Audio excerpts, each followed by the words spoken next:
Martín Redón, muy buenos días. Buenos días, Ramón. Te acompaña Karina Rojas, que es de tu sector y está en Bolivia. ¿Digo bien, Karina? Bolivia, sí, gracias por recibirme. Un gusto estar acá con ustedes. El gusto es nuestro, enseguida iremos con vosotros. Tenemos a Bruno Montano, que nos decía el peligro de estar cuerda. Rosa Montero. Rosa Montero, sí. Hoy vamos a hablar... Ayer hablaba con una persona y me decía que cada vez veía a la gente más loca. En general. Ahora comentaremos algunas estadísticas. No sé si os ha pasado. Rosa lo comenta en este libro, de algunas Pero estadísticas. cada vez la gente de está más loca. ¿En Bolivia también? Sí, sí.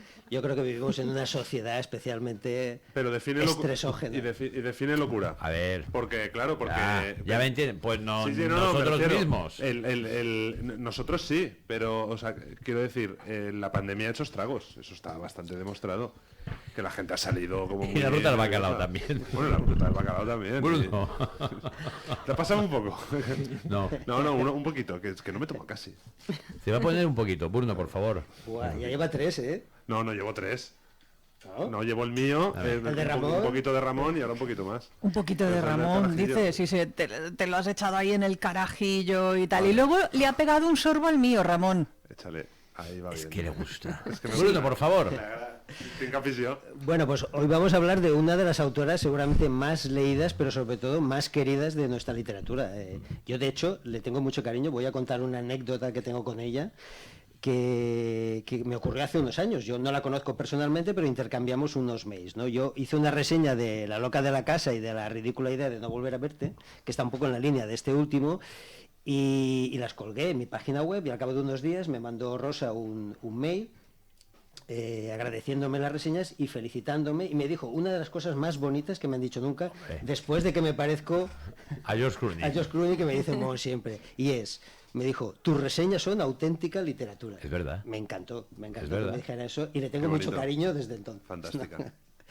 Bueno, Rosa Montero, es conocidísima, ¿no? A todo el mundo le cae genial, es simpaticísima, es muy popular, ¿no? Es animalista. Es animalista, pero hija de torero. Sí. Ahora lo contaré, Es ahora lo curioso, pero porque ella es tiene una curioso. frase con la que estoy de acuerdo que dice: un amante de los animales puede ser mala persona. De ahí Hitler, que era animalista. Sí. Dice, pero nunca alguien que maltrata a los animales puede ser una buena persona. Y es completamente cierto. Sí. Sí. Pues bueno, nace en Madrid en 1951, bueno, sigue viva, como todos sabéis, tiene 71 años, viene de una familia humilde, su madre era ama de casa y su padre era torero banderillero, ¿no? Sí. Y paso a comentar la anécdota porque lo cuenta ella siempre. Ella cuenta cuando era pequeñita, 4 o 5 años, iba a acompañar a su padre a casa de su abuela, porque en su casa no tenían ducha, iba a ducharse y a prepararse para ir a la plaza a casa de su abuela. Su abuela vivía con 3 tías, era un gineceo, y ella y su madre y su padre iban a casa de la abuela. Su padre, dice, entraba al cuarto de baño vestido de padre y salía vestido de superhéroe, con traje de luces, preparado para ir a la plaza. Lo recogían y todas las mujeres de casa empezaban a rezar el rosario hasta que acababa la corrida, ¿no? Y pedían a Dios que protegiera a su padre de los pitones del toro, ¿no? Y confiesa eso, que ella es animalista, que nunca le han gustado los toros, pero que ella respetaba a su padre y su padre a ella, ¿no? Que la convivencia era perfecta, cada uno respetaba al otro, ¿no?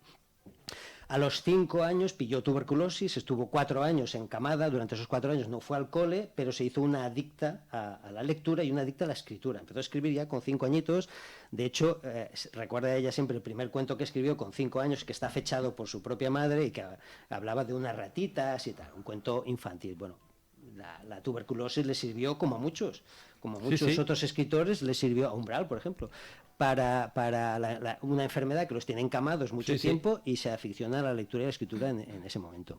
A los 17 años tuvo una serie de ataques de pánico y, intrigada por esto que le ocurría, sorpresivamente se puso a estudiar psicología. Llegó hasta 4 de psicología, se lo dejó y ahí ya pasó a estudiar periodismo. Todos conocemos su faceta como periodista. En 1980, por ejemplo, le dieron el Premio Nacional de Periodismo. Estudió periodismo al mismo tiempo que compaginaba con pequeñas colaboraciones con medios de Madrid de aquel entonces. se licencia y al poco tiempo, en el 77, pasa a formar parte de la plantilla del País y creo que hasta hoy ya. Incluso fue redactora jefe del suplemento dominical, una cosa que le pidió Cebrián, ella no quería porque ella decía que no servía para mandar, pero aceptó y estuvo año y medio de redactora jefe del suplemento dominical del País. Pero bueno, donde ella destacaba era como articulista y sobre todo como entrevistadora, más de 2000 entrevistas. Yo recuerdo una mítica que le hizo a Arafat, cuando Arafat era el hombre más amenazado de muerte del mundo. Ella consiguió una entrevista con Arafat, le costó muchísimo, al final lo pudo hacer y fue una entrevista mítica, ¿no? Entre 2000 que hizo Rosa, ¿no? Escribe ya su primera novela con 28 o 29 años y a partir de ahí comienza una carrera literaria brillante que no ha concluido aún y que se celebró en el 2017, cuando le dieron el Nacional de las Letras Españolas por su obra literaria. Por tanto, es una gran periodista y una gran escritora. Y vamos a hablar de su último libro, que a mí hay varias líneas dentro de la obra de Rosa Montero. Una es la ciencia ficción, pocos lo sabrán, pero tiene 3 novelas cuya protagonista es Bruna Husky, que es una replicante, una especie de cyborg, porque a ella le encantaba Philip K. Dick, que es una regadera y le encanta regadera por eso. Total. Y el primer libro, creo que el título es muy bonito, que es claro, es Lágrimas en la lluvia, ¿no? Lágrimas en la lluvia, claro. Tiene otra línea, digamos, diríamos, novela existencialista. Ella se declara a sí misma como una literata existencialista y tal. Y luego tiene una línea formada por 3 novelas, que son La loca de la casa, La ridícula idea de no volver a verte, y esta última, El peligro de estar cuerda, que tienen una unidad de forma, sobre todo de estructura y de tema, que a mí me parece la línea más interesante de Rosa, por lo menos la que a mí más me gusta. Son las 2 primeras las que reseñé y quiero hacer lo mismo con esta última porque también me ha gustado y está en esa línea. Es una especie de género mestizo, mitad ensayo, mitad novela, en la que hay bastante de componente autobiográfico, pero también hay crónica. Es una mezcla de géneros, un género de estos mestizos y mixtos que me parece, para mí, lo más interesante de la obra de Rosa Montero, ¿no? Y esta obra es muy importante para ella, El peligro de estar cuerda. ¿Por qué? Porque dice que es el libro de su vida. Y le pregunta, ¿y por qué es el libro de tu vida? Especialmente este, ¿no? Y ella dice porque a lo largo de su vida se ha ido planteando una serie de preguntas que hasta ahora no se había sabido o podido resolver, y con este libro las ha resuelto. Ha llegado a conclusiones o respuestas que le han satisfecho, ¿no? Y todas tienen que ver, sus preguntas y las respuestas, con la relación entre creatividad y locura, entre imaginación y extravagancia y rareza. Ese es el venero fecundo que más le ha preocupado a ella durante toda su vida, y digamos que en esta novela, ensayo, o ensayo novelado, que lo llaman algunos, lo ha resuelto, según ella, o lo ha resuelto satisfactoriamente de momento, ¿no? Entonces está muy orgullosa de este libro y lo considera el libro de su vida. Ella tiene una teoría muy interesante, apoyada en los modernos avances de la neurociencia, que dicen que el cerebro humano tarda muchísimo en madurar, tarda alrededor de 30 años, y que en la adolescencia se produce una especie de poda de conexiones. Todas las conexiones que convierten a los niños en poderosamente imaginativos son podadas de forma natural al llegar a la adolescencia, porque el cerebro se centra de forma evolutiva en aquello que garantiza la supervivencia. Entonces, todas las conexiones que tienen que ver con la imaginación son podadas, como dice ella. Pero hay un 15% de la población en el que esto no ocurre. Hay un 15% que se quedan sin podar. Como se dice en valenciano, le falta un rego. Exacto. Pues esos son los más creativos, los más imaginativos, pero claro, a cambio de eso pagan un precio, que es el trastorno mental. Son más vulnerables a los diferentes tipos de... Más infantiles, ¿verdad, Mon? Exacto. Ella siempre lo dice, yo tengo cerebro de niña, por eso soy tan creativa, tan imaginativa, tan dicharachera. Porque estás jugando, de adulto sigues jugando, claro. Claro, entonces en este libro reflexiona mucho sobre eso, nos presenta un montón de ejemplos de escritores geniales por una parte, pero infantiles y vulnerables a las enfermedades mentales por otra, ¿no? Además habla de todas sus obsesiones, ¿no? Lo que ella llama fantasmas del escritor. Todos los escritores tenéis obsesiones, recurrencias, temas que aparecen siempre sin daros cuenta, en todos vuestros libros aparecen, de forma inconsciente lo volcáis en los libros, sin saberlos, de forma no premeditada, pero alguien que lo rastree los encuentra, ¿no?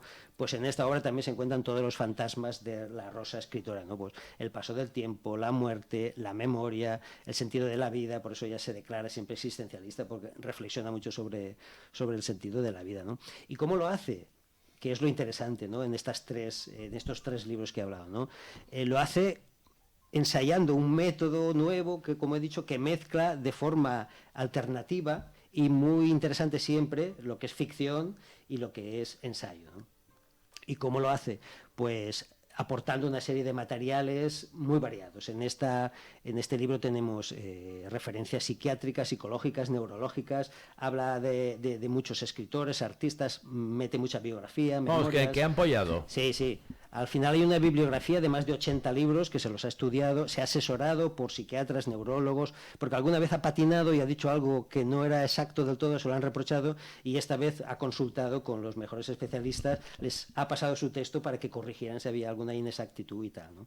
Y aprovecha también para seguir con su autoexploración personal que aparece en la mayoría de sus obras, ¿no? Narra en primera persona, una primera persona en su caso muy cercana, habla de tú a tú al lector, no sé, empieza capítulos, por ejemplo, diciendo, créeme, yo sé que tú, o sea, se dirige de tú a tú al lector, ella es muy cercana, tanto en lo personal como en su literatura, ¿no? Entonces, de alguna manera, es ella la que está hablando, pero no es ella, se muestra y al mismo tiempo se oculta, juega con eso todo el rato, ¿no?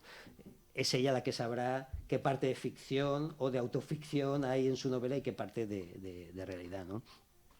Y el tema, yo creo que está muy claro en el título. El título es un verso de Emily Dickinson, el título, ¿no? El peligro de estar cuerda. Yo creo que es muy claro, ¿no? Es una declaración de intenciones, ¿no? Hay que controlar el exceso de cordura. Un exceso de cordura puede ser peligroso, ¿no? Entonces advierte ya desde el título que el exceso de cordura puede ser peligroso. Por lo tanto, el libro sería... Y sobre todo es un muermo. Es un muermo, claro. Y sobre todo la gente que explota es la gente gris. Llega un momento cuando llevas toda tu vida siendo una persona normal o una persona gris, el peligro es que es una olla a presión, llega un momento que explotas. Sí, sí.